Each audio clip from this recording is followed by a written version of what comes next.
are an industry that has immense promises, and yet it's not starting to work. And the reason why is that we don't have any FID, no final investment decisions.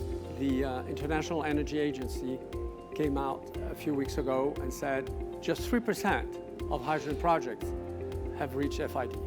The fundamental question which needs to be addressed is how you bring in investors and banks into our projects. One of the key challenges to get there is to have customers. Lots of people are talking about subsidies, but subsidies is just one part of the equation. Does your product have a customer that will sign a long-term contracts generating long-term cash flows? And this industry in general, and it's true also for us as a large pioneering developer in Spain in particular, needs to come to terms of how do we bring in customers, off-takers, to sign those long-term contracts.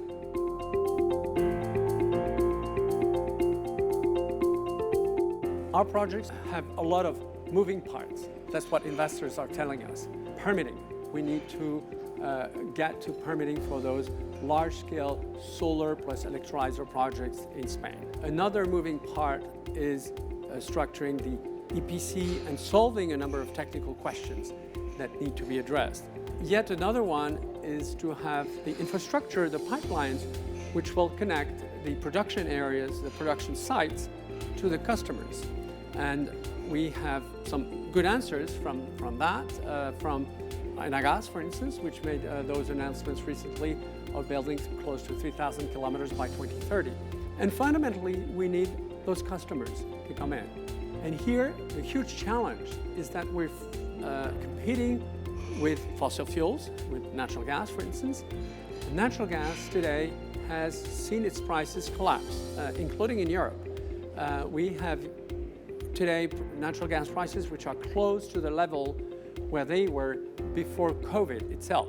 To be very accurate, today it's 25 euros per megawatt hour. That is €1 per kilogram hydrogen. Our product is decarbonized, it comes with other things.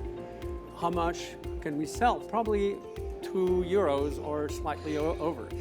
Then the fundamental question is, how do we get the cost down so that we sign those customers? So I'd say the main challenge and what we want to achieve in 2024 is to be able to be strong enough and credible enough to match those expectations by off-takers and to sign those first intentions, term sheets. That's discussions underway.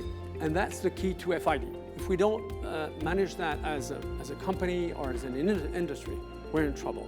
And it's true that it's going to be very challenging for the next 12 months. Now, we're well positioned at Hydeal because we have the cheapest resources in terms of renewables. We have also a supply chain which we're structuring at scale to reduce those costs. The thing is to manage to get those costs down and, yes, to have those off-takers sign those long-term contracts.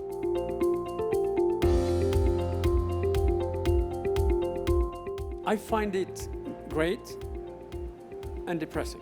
What is depressing is that, yes, everyone comes in and says, we have yet to sign those final investment decisions.